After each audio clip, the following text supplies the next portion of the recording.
Ujjivan bank, yes bank, Tata steel, IRFC और माज़डॉक, ये 5 stocks का हम लोग एनालिसिस करने वाले हैं इस वीडियो में। हम इन स्टॉक्स के कुछ सपोर्ट रेजिस्टेंस प्लॉट करेंगे, इनमें से कोई स्टॉक इन्वेस्टेबल है या नहीं इसका डिसीजन लेंगे, and if needed then fundamental analysis भी करेंगे। जब मोमेंटम में होते हैं ना, जब स्टॉक्स ऊपर जा रहे होते हैं, तब लोगों को बड़ा मजा आता है कि इसको खरीदूं क्या, उसको खरीदूं क्या। बट द थिंग इज, जब स्टॉक अंडर वैल्यूड होते हैं ना, तब आपने खरीदना चाहिए। प्राइस इज व्हाट यू पे and value is what you get. क्या हालचाल इन्वेस्टर्स, मेरा नाम है गोरक्ष और मैं हूं एक स्टॉक मार्केट एनालिस्ट, और आप देखना शुरू कर चुके हैं stocks from comment section series का पहला पार्ट।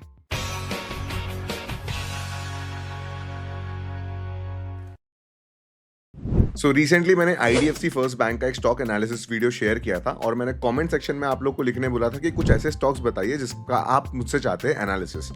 इस वीडियो में मैंने ऐसे 5 स्टॉक्स चुने हैं। Ujjivan bank, yes bank, Tata steel, IRFC और माज़डॉक, ये 5 स्टॉक्स का हम लोग एनालिसिस करने वाले हैं इस वीडियो में। ये क्रिस्प एनालिसिस रहने वाला है। हम इन स्टॉक्स के कुछ सपोर्ट रेजिस्टेंस प्लॉट करेंगे, इनमें से कोई स्टॉक इन्वेस्टेबल है या नहीं इसका डिसीजन लेंगे, and if needed then fundamental analysis भी करेंगे। So without any further delay, let's start with the first stock, Ujjivan Bank. As you can see on my screen, Ujjivan Bank का हम लोग कुछ फंडामेंटल एनालिसिस कर लेते हैं। क्योंकि ये एक small cap small financing bank है ना, इसलिए फंडामेंटल एनालिसिस करना बनता है ऐसे stock. Alright, small cap stocks fundamentally strong ही अगर ना हो तो फिर रिस्क लेने का क्या फायदा।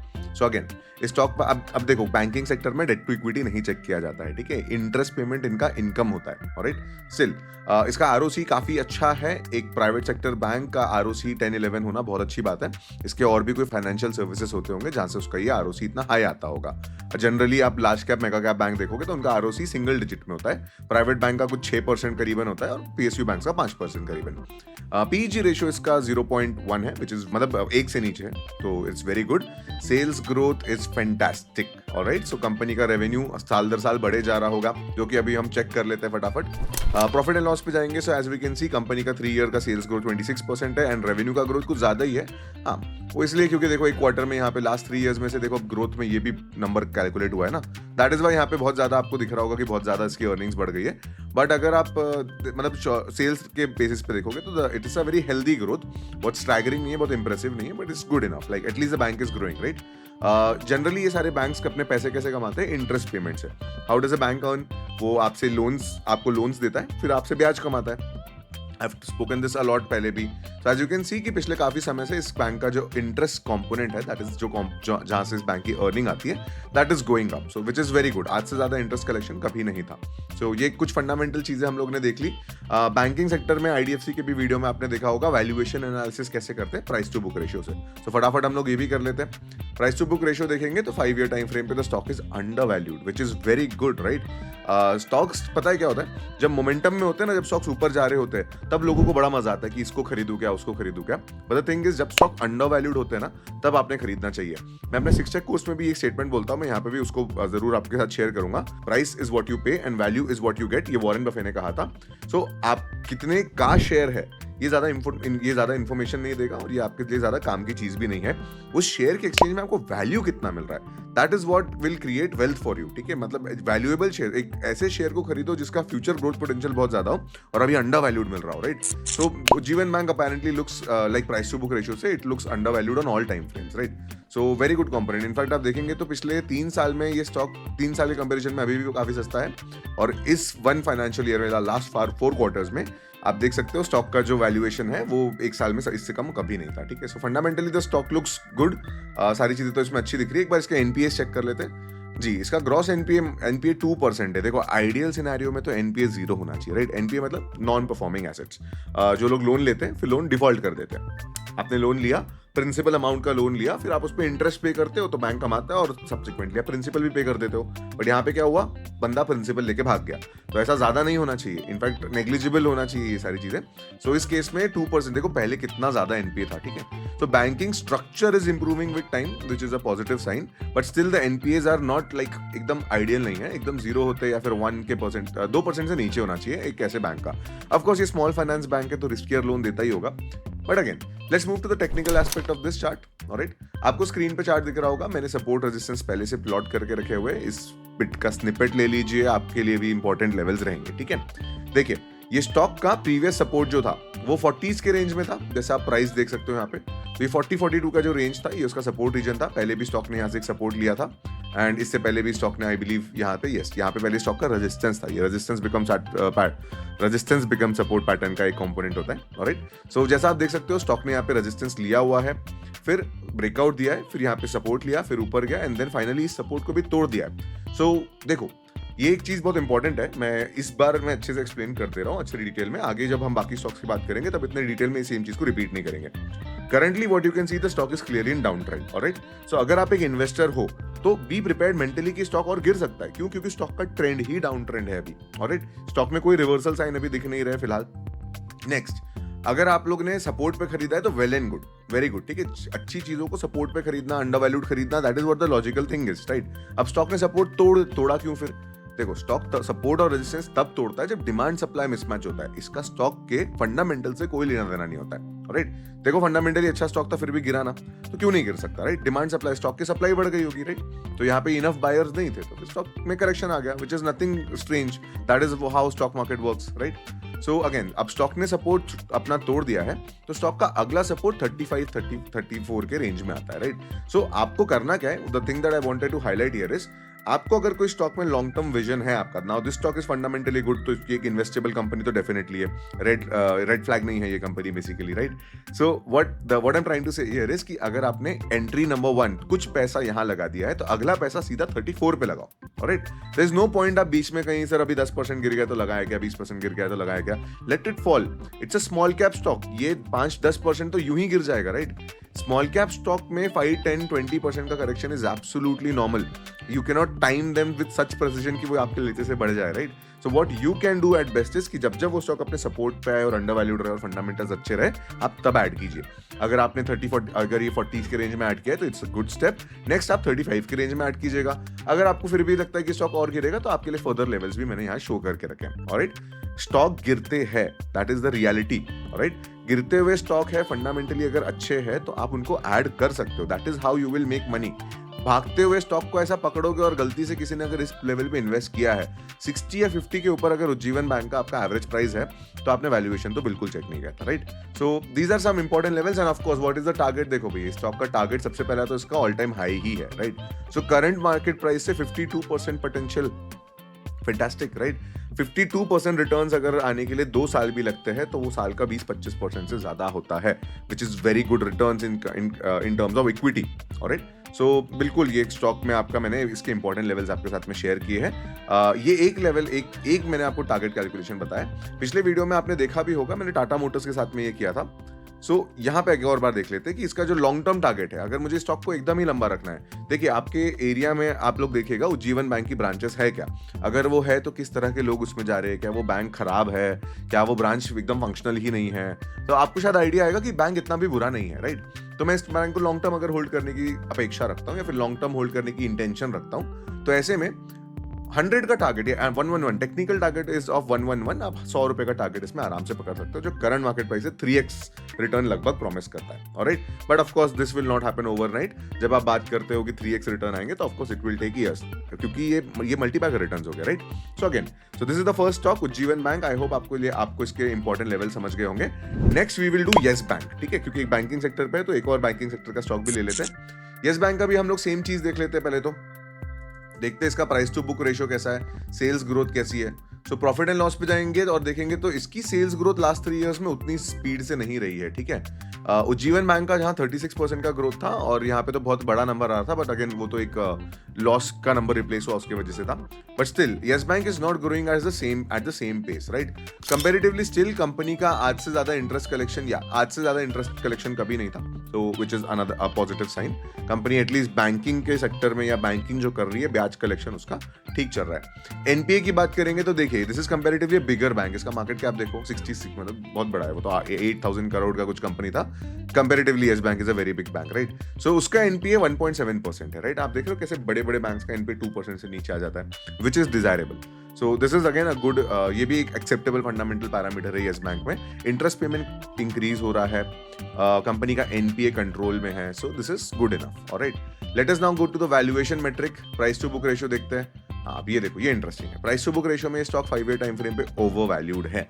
सो देखो उज्जीवन बैंक सेम चीज अंडर वैल्यूड है। ठीक है, प्लस येस बैंक में पहले एक कांड भी हो चुका है, राइट। तो जीवन बैंक में ऐसा कुछ ड्रास्टिक ऐसा हुआ तो उसमें भी एक है बैंकिंग सेक्टर में अपेरेंटली लोगों ने कमेंट में चुने ही ऐसे कंट्रोवर्शियल स्टॉक्स हैं, बट स्टिल हमारा काम है एनालिसिस करना है ना। आप लोग भी सीखोगे कि एनालिसिस कैसे किया जाता है। So again 3 year time frame पे भी ये स्टॉक ओवर वैल्यूड आता है, 1 ईयर टाइम फ्रेम पे ये स्टॉक भले ही अंडर वैल्यूड आता है, but again in comparison with Ujjivan bank doesn't look very good, alright. So ठीक है।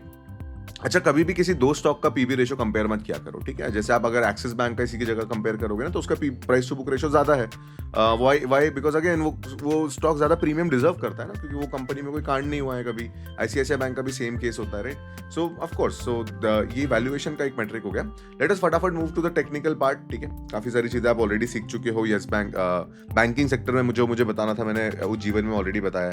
सो now look, these are some important levels. पहले स्टॉक ने इस प्राइस से 20 के प्राइस से एक रिजेक्शन लिया था, फिर 24 के प्राइस से एक रिजेक्शन लिया था, और फिर स्टॉक ने अभी रिसेंट में 31 का इसका हाईएस्ट पॉइंट था, ठीक है। So right now this stock is at a support level, alright. ये जो प्रीवियस रेजिस्टेंस था इस स्टॉक का, बहुत पुराना रेजिस्टेंस है, 2020 के पहले दिसंबर 2020 का जो हाई था, स्टॉक उस लेवल से करेक्ट होकर अभी वापस उसी लेवल पे आ गया आफ्टर 4 इयर्स, राइट। 4 साल में स्टॉक का परफॉर्मेंस कैसा रहा ये भी एक बार देख लेते हैं। पूरा financial year to financial year compare कर लेते हैं, एकदम दिसंबर के पीछे नहीं पड़ेंगे।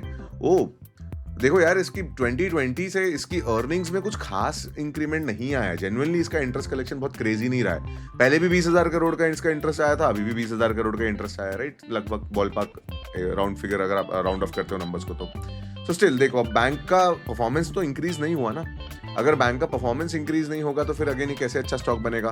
पर्सनली मुझे भी येस बैंक कुछ खास पसंद नहीं है। मैं ऐसे बैंक्स में, ऐसे स्टॉक्स में डील नहीं करता हूँ। लार्ज कैप प्राइवेट बैंक्स में इतना इजी ट्रेड्स मिलता है आप लोग को, तो ऐसे छोटे ऐसे बैंक्स के पीछे मत जाया करो। मेरा एक पर्सनल ओपिनियन है, लोगों को येस बैंक में पता है क्यों इन्वेस्ट करना है, क्योंकि स्टॉक 20 रुपए का है, राइट। स्टॉक प्राइस बहुत छोटा है तो लोगों को लगता है कि 20 रुपए की चीज 100 रुपए जल्दी हो जाएगी। ऐसा होता नहीं है, और उल्टा ही ज्यादा जल्दी हो जाता है, ठीक है। अब देखो ना, किसी बंदे ने 30 रुपए का स्टॉक 100 रुपए होगा खरीद के लिया होगा सोच के, आज उसका 35% वेल्थ वाइप आउट हो गया, राइट। अब वो फ्यूचर क्या है ये स्टॉक का nobody can tell, but so far like technically the stock is currently in a down trend, just like Ujjivan bank, alright. Stock is at support और whereas Ujjivan has broken the support, right. So ये इसका analysis आता है। इसका अगला support आपके लिए मैं प्लॉट करके रख देता हूँ। लास्ट रिवर्सल स्टॉक ने इस कुछ लेवल से लिया था, तो 15 रुपए का एक इंपॉर्टेंट सपोर्ट रहेगा, ठीक है। तो ये रहे उसके सपोर्ट, और what will be the target. देखो, फर्स्ट टारगेट तो आपने इजीली नेक्स्ट रेजिस्टेंस को प्लॉट करना चाहिए, व्हिच इज 32, ऑलराइट। 32 के बाद में there were some dips, but I think the major band is at 32। तो इस पे अपना अगर medium to long term view रखते हो सो यू कैन कंसिडर, ठीक है। But again still I am not a big fan of this stock. Let us now move to the third stock, alright. So now we are looking at Tata Steel, okay. Comment section में पूछे जाने वाले से top stocks में से ये भी एक स्टॉक था। टाटा के स्टॉक है, और देखो टाटा स्टील है, it's a mega cap company. तो इसका फंडामेंटल एनालिसिस में मैं ज्यादा डीप डाइव नहीं करूंगा। वी ऑल नो कि समय के साथ स्टील का रिक्वायरमेंट बढ़ने ही वाला है, और स्टील के नंबर्स अच्छे ही होने वाले, right. This is a cyclical business. जिसको भी नहीं पता होगा, मेटल इंडस्ट्री या कमोडिटीज बिजनेस को सिक्लिकल माना जाता है, ठीक है। तो अब इसकी साइकिल चालू हुई है, या फिर अब इसकी साइकिल थोड़ी बेटर शेप में। देख रहे हो आप स्टॉक ने कैसे ब्रेकआउट दिया है। मैं इसको थोड़ा लार्जर टाइम फ्रेम पे कर देता हूँ, मैं वीकली टाइम फ्रेम पे एनालिसिस करना स्टार्ट करता हूँ इसका, ठीक है। तो देखिए, स्टॉक ने 2020 के हाई को इस महीने में, यहाँ पे देख लीजिए, 2024 में, मार्च 2024 में ब्रेक किया था, राइट। फॉलोड बाय एक अच्छा खासा एक रन अप आया था स्टॉक में। देखिए, स्टॉक में एक अच्छा खासा 20% का एक मूव बना था, एक ट्रेडिंग जोन वहां पे फॉर्म हो गया था। Then stock again retrace back किया, और अभी भी स्टॉक उसी रेंज में है, ऑलराइट। सो अब जैसे कि आप लोग देखा था कि मैं टारगेट कैसे कैलकुलेट करता हूं, मैंने टाटा मोटर्स में भी ये सेम चीज की थी। ये डेप्थ मैंने पूरी मेजर किया, डेप्थ ऑफ द कंसोलिडेशन मैंने मेजर किया और ऊपर प्लॉट कर दिया, right. So long term target, या फिर फिलहाल के लिए medium term target for Tata Steel technically comes out to be 213, alright. So again because the stock is fundamentally good, तो यहाँ पे घबराने की कोई बात है नहीं। सो कितना भाई रिटर्न पोटेंशियल एक्सपेक्टेड है इसमें, ठीक है, 40% तक। This is very good. 37% तो ठीक है ना, अगर ये 1 से 1.5 साल में भी आते तो this is a very quite good equity return. अब इसमें एक चीज देखिए, स्टॉक करंटली एक अप ट्रेंड में था, ऑलराइट। मैं यहाँ पे थोड़ा सा ट्रेंड प्लॉट कर देता हूँ आप लोगों के, ताकि बेटर अंडरस्टैंडिंग आए। एक higher high, higher low, higher high, higher low, higher high, higher low, higher high, higher low ही है। अभी भी देखिए यहाँ पे कुछ ऐसा कुछ ट्रेंड खराब नहीं हुआ है, और फिलहाल ये स्टॉक साइडवेज चले गया, राइट।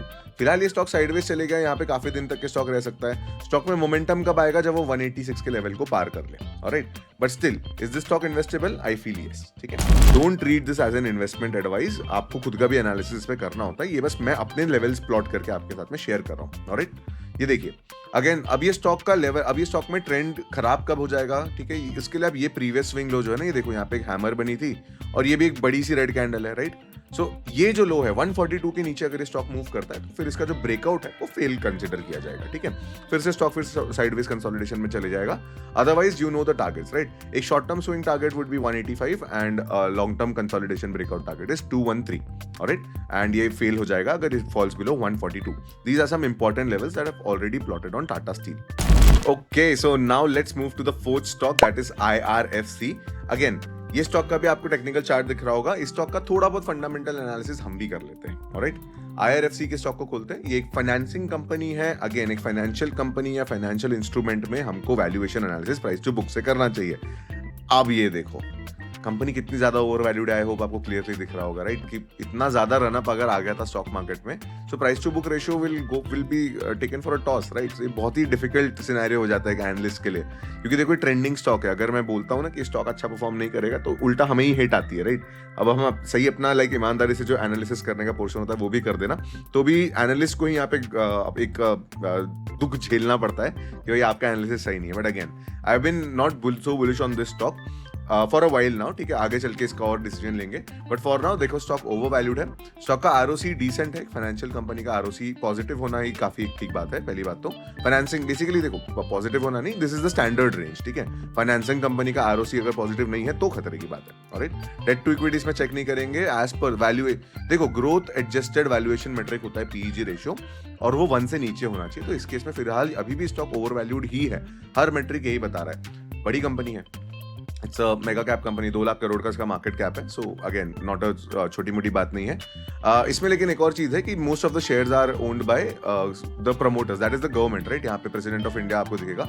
सो ये सरकारी कंपनी है, राइट। मेरा फेवरेट सेगमेंट नहीं है ये। अगेन इसके कुछ सेल्स ग्रोथ को देख लेते हैं। देखिए सेल्स ग्रोथ हो रही है 19% से 19%, 13% पर एनम से सेल्स एंड प्रॉफिट ग्रो कर रहे हैं। और स्टॉक का ग्रोथ देखो आप, है ना। ऐसा क्या हो गया जो स्टॉक में इतना ज्यादा क्या ग्रोथ पोटेंशियल दिख गया लोगों को कि भाई स्टॉक ने इतना ज्यादा रनअप दे दिया।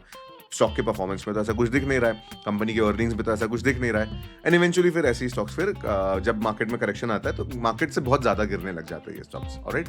सो this was some fundamental and valuation analysis. Basically मैं इसको ओवर वैल्यूड बोल रहा हूँ। स्टॉक का ट्रेंड क्लियरली एक डाउन ट्रेंड है। देखिए वीकली टाइम फ्रेम पे ये हम हर वीक हर एक के बाद एक वीक के स्टॉक अभी रेड कैंडल्स फॉर्म कर रहा है, which is not a positive sign like stock price के लिए। कंसोलिडेशन के लिए दिस इज वेरी गुड, ठीक है, क्योंकि गिरना चाहिए ना भाई, हर चीज इतनी बढ़ेगी कैसे। अब देखो ये स्टॉक का पहला सपोर्ट तो अभी है 140 135 के रेंज पे है। नेक्स्ट सपोर्ट स्टॉक का 90s के रेंज पे है, ऑलराइट। क्या ये स्टॉक इतना गिरेगा? अब लॉन्ग टर्म पैटर्न में आप देखोगे तो ये एक बेरिश पैटर्न है, ठीक है। सो ये बेरिश पैटर्न में सबसे पहला इसका जो टारगेट आता है, अगर मैं इसको head and shoulder pattern consider करूं, ठीक है।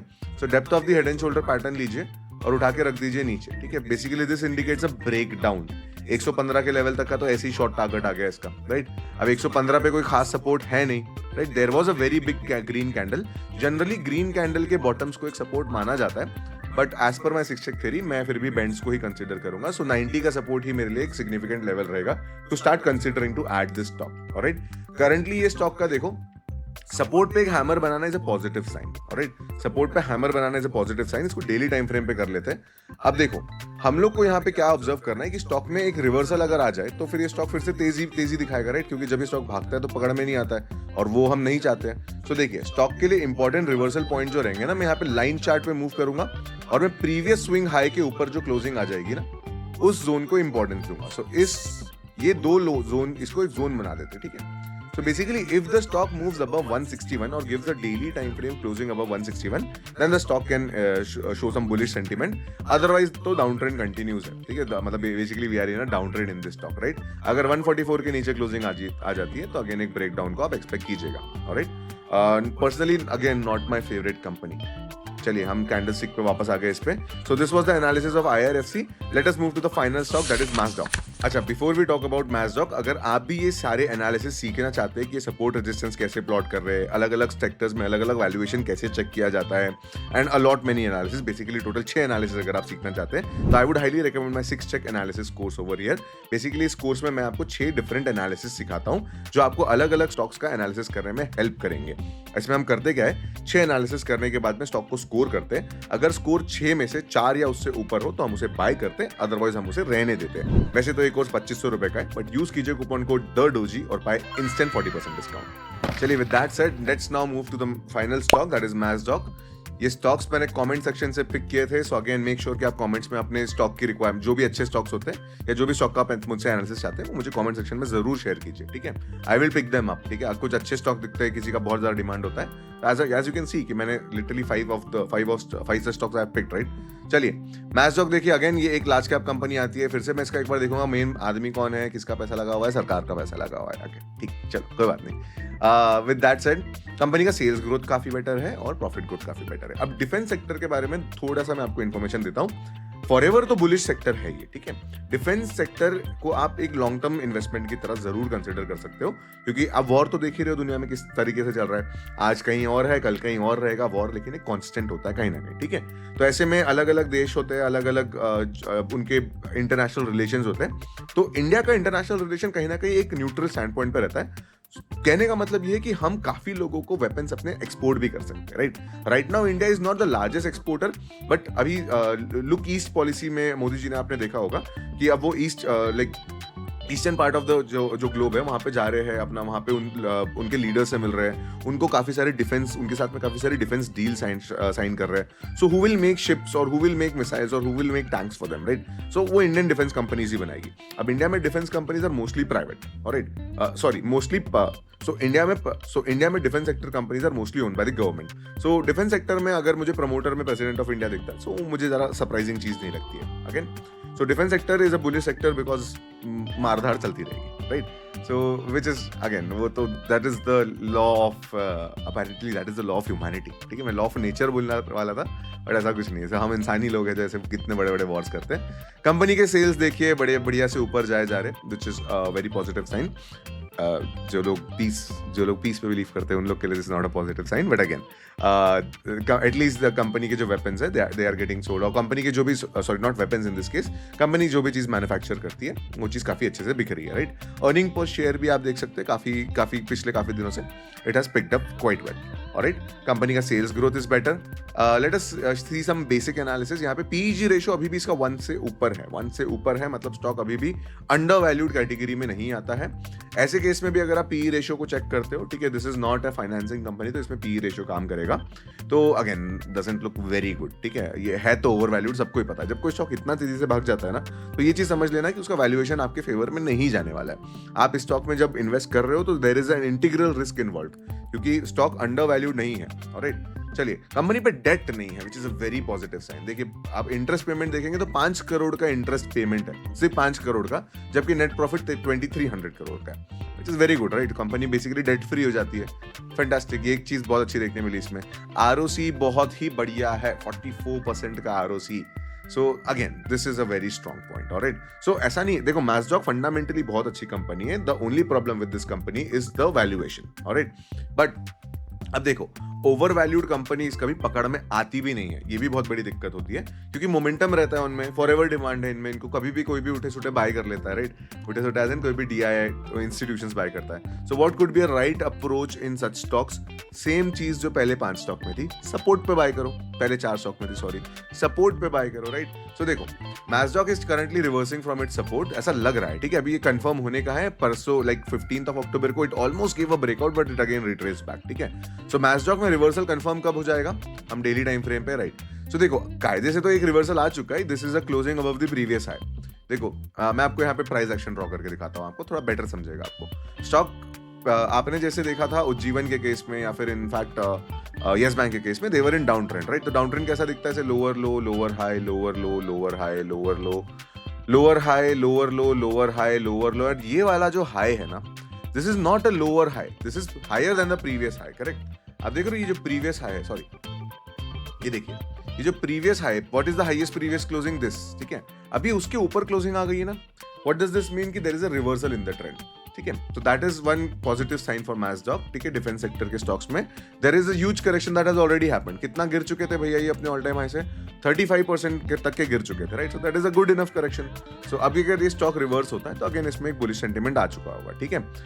कंसिडर करना है, अब देखो, अब इन्वेस्टमेंट कंसिडर करना है तो currently looks like a good point, right. Again not an investment advice, मैं बस ये कह रहा हूँ कि एक लॉजिकल इन्वेस्टर सपोर्ट पे चीजों को खरीदेगा, ठीक है। फिर वो चीज अगर और गिरती है तो फिर वो अगले सपोर्ट पे खरीदेगा। ऑलराइट, आपका विजन डिफेंस सेक्टर पे अगर लॉन्ग टर्म है तो लॉन्ग टर्म में आपको क्या लगता है स्टॉक सिर्फ ऊपर जाएगा क्या? नहीं। तो आपको मल्टीपल बाइंग अपॉर्चुनिटी मिलेगी? यस। तो आपको एक ही बार में पूरा पैसा लगाना चाहिए क्या? The answer is no. तो दूसरा पैसा कब लगाए? अगले सपोर्ट पे। अगला सपोर्ट क्या है? 3400 का लेवल। ऑलराइट, सो ये दिस इज वेरी इंपॉर्टेंट। देखो, सपोर्ट रेजिस्टेंस प्लॉट करना ये एक बहुत बड़ा स्किल होता है। मैं तो अपने प्राइस एक्शन क्लास में और फिर 6 में भी बताता हूँ, जिसको सपोर्ट रेजिस्टेंस बनाना आता है ना, वो इक्विटीज मार्केट में लाइक कभी ऐसा गरीब नहीं बन सकता। ठीक है, दैट इज बिकॉज यही तो सच्चाई होती है। चीजों को, अच्छी चीजों को सस्ते में खरीदना है, बेसिकली अच्छी चीजों को सपोर्ट पे खरीदना है। So again, Mazdock currently looks good, it is showing some reversal sign. अगर इसके ऊपर में अच्छी खासी क्लोजिंग आ जाती है, वीकली टाइम फ्रेम पे देखते हैं क्लोजिंग आई क्या? नहीं, वीकली टाइम फ्रेम पे क्लोजिंग नहीं है। ठीक है, तो लार्जर टाइम फ्रेम पे कोई ऐसा वीकली टाइम फ्रेम पे आपको दिखता है कि 4375 के ऊपर अगर क्लोजिंग आ जाए, सो आपका स्टॉक बढ़िया है, ऊपर जाता रहेगा, लाइक रिवर्सल एक आ चुका रहेगा। Otherwise stock will continue its down trend and next support is at 3400 का level. Alright, so these are the 5 stocks that I picked from the comment section. I hope आपको ये वीडियो पसंद आया होगा।